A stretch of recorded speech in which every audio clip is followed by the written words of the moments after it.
이 이름 직업은 유흥업소 여정업.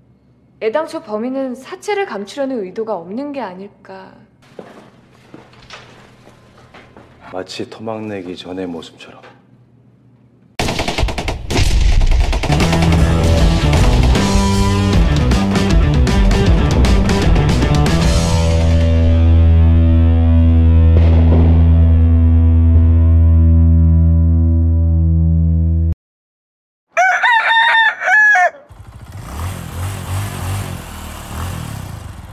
Halo Sobat Santuy dimanapun kamu berada, apa kabar? Gimana? Masih pengen digombalin?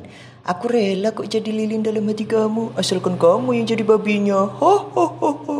Hari ini kita akan membahas sebuah film yang dipenuhi dengan teka-teki, di mana sang tokoh utama kita yang berprofesi sebagai polisi berusaha menguak sebuah kasus mutilasi seorang mayat wanita. Yang itu sedikit memberikan informasi kepada kita selaku penonton bagaimana cara polisi menyelidiki sebuah kasus untuk menemukan bukti-bukti dari kasus tersebut. Selain itu, film ini akan sangat membangkitkan jiwa kedetektifan kita meskipun tak sehebat detektif Conan. Jadi, tanpa banyak mulut seperti Deidara, langsung saja kita saksikan bagaimana alur ceritanya. Kisah ini diawali dengan ditemukannya mayat seorang wanita dengan tubuh terpotong-potong menjadi 6 bagian, yaitu pada bagian kepala, pinggang, kedua kaki, dan kedua tangan. Seluruh bagian tubuh itu ada di tempat terkecuali salah satu tangannya yang entah berada di mana. Peristiwa ini pun masih tidak diketahui apa motif dari pembunuhan tersebut sehingga mayat itu harus berpisah seperti hubungan Anda dengan si Ayang. Terlihat banyak sekali polisi yang berkumpul di tempat kejadian perkara atau TKP untuk menyelidiki kasus mutilasi itu. Ya, bincapse.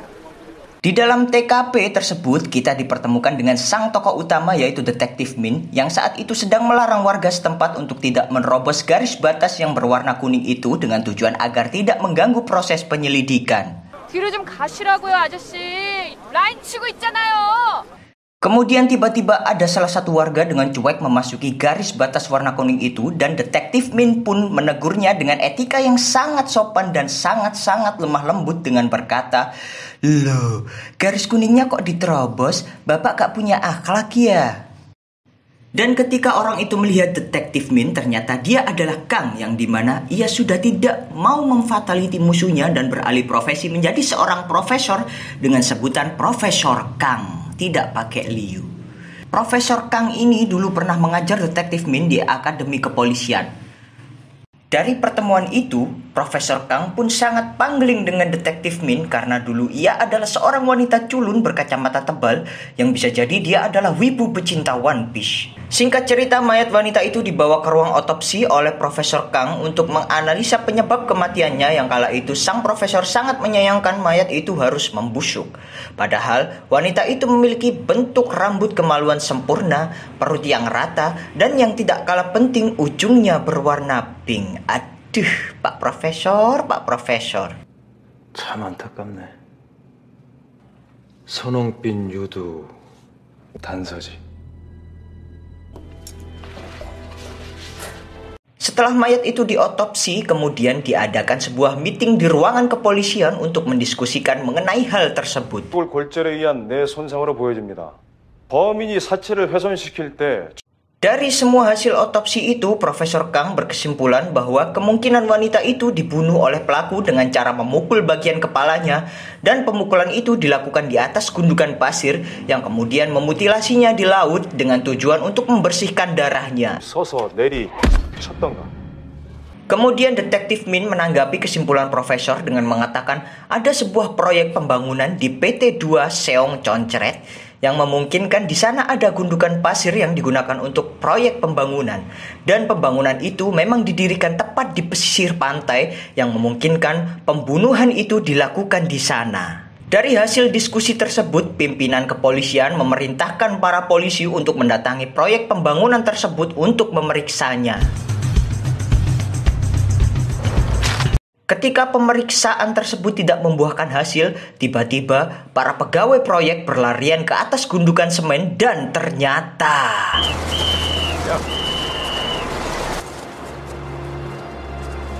Ya, ditemukan potongan tangan yang ternyata itu memang tangan dari si mayat wanita itu. Hal itu diketahui karena potongan tangan itu memiliki pitek yang sama dengan potongan tangan milik mayat wanita itu. Malam hari telah tiba dan Detektif Min pun pergi ke rumah Profesor Kang untuk membahas kasus itu karena ia telah menemukan potongan tangan di gundukan semen. 자, 현장 사진. 이상하죠? 파란 쪽만 Selain membicarakan masalah kasus, mereka juga membicarakan tentang anak dari Profesor Kang yang saat ini sedang kuliah di Amerika dan ternyata ia akan pulang besok. 내일 완전히 귀국해 13년 만에. Setelah berdiskusi, kemudian Profesor Kang berpesan bahwa tidak mungkin ada pembunuhan tanpa motif dan selidikilah segala kemungkinannya. 자, 명심해. 모든 가능성은 열려있다. 그리고 Keesokan paginya, Detektif Min mempresentasikan hasil penyelidikannya dengan menunjukkan bahwa kasus ini berhubungan dengan demonstrasi yang dipimpin oleh Lee Song-hu di tempat pembangunan proyek tersebut dengan dalih I Love Venus, yaitu sosok seorang dewi kecantikan dari reinkarnasi Sungai Keum yang itu ditulis di dalam bukunya. 아이러브 비너스의 단체장인 이성우가 쓴 환경 에세이입니다. Buku tersebut menjelaskan bahwa dulu pemerintah membangun 2 tanggul karena proyek reklamasi yang dimana itu termasuk perusakan bagian dari tubuh sang Dewi Venus yang terpotong, yaitu pinggang dan 1 kaki. Dan sekarang ada pembangunan 3 tanggul dan 1 dam yang artinya itu memotong bagian kaki satunya, kedua tangan dan leher.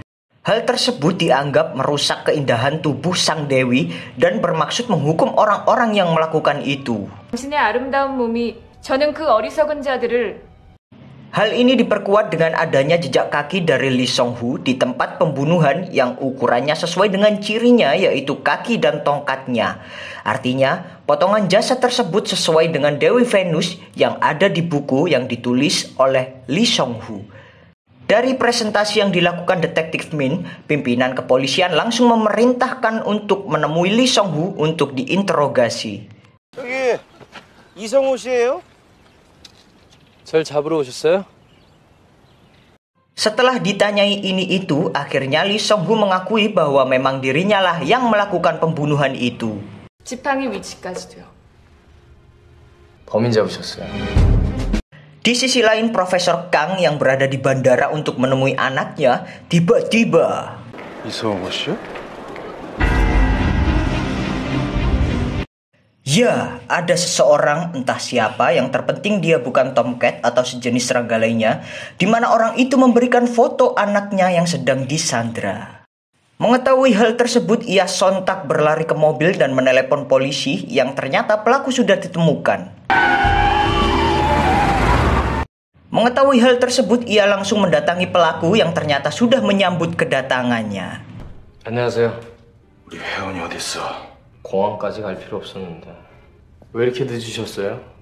Dari sini pelaku mengatakan, jika ingin putrimu selamat, bebaskan saya. 저 얘기 다 안 끝났거든요. Karena pemenjaraan akan dilakukan dalam waktu 3 hari, maka demi menyelamatkan putrinya, Profesor pun menyetujuinya. 날 알아? 잘 알죠. Dan disinilah aksi Profesor berlangsung. 범행 도구 찾았어? 어디에 있어? 전동 글라인더였어요. 그러니까 뭐 확실한 것 같아요. 분석실이요. Ya, ia merubah seluruh bukti yang sudah ia temukan, yaitu merubah hasil otopsi yang sudah ia lakukan supaya pelaku bisa bebas dan mendapatkan putrinya kembali.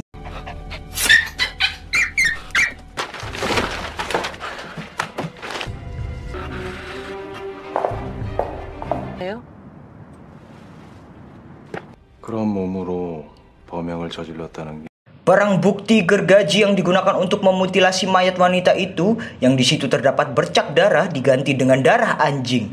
Dan kemaluan sang mayat diberi air mani dari Min Byung-du, yaitu mantan pacar si mayat wanita itu, dan menganggap ini hanyalah masalah percintaan yang menimbulkan kebencian. Dan semua itu berhasil sehingga Lee Song-hu berhasil lolos.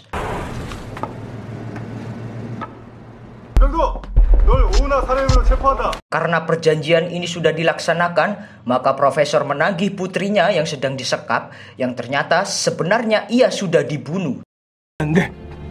제발 우리 혜원이 불어줘. 늦었어요.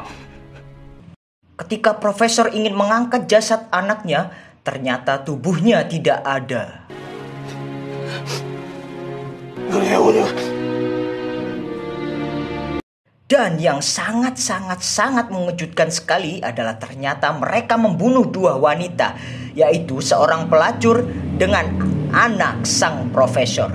Kemudian mayat wanita yang diotopsi profesor itu adalah badan anaknya dan kepalanya adalah si pelacur itu.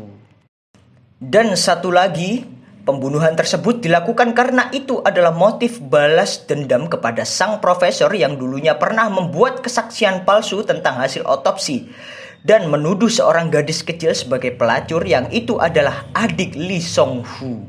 마지막으로 국가수 부검이 강민호 박사를 증인 신청합니다. 정상적인 성적 반응을 한 것으로 보입니다. 즐거운 표정이었어요. Dan Profesor Kang pun habis. Pesan moral yang kita dapat dalam film ini adalah tetaplah jadi orang yang jujur, karena dengan jujur Anda akan menjadi jujur dan kejujuran itu akan menjadi jujur. Ya apa sih?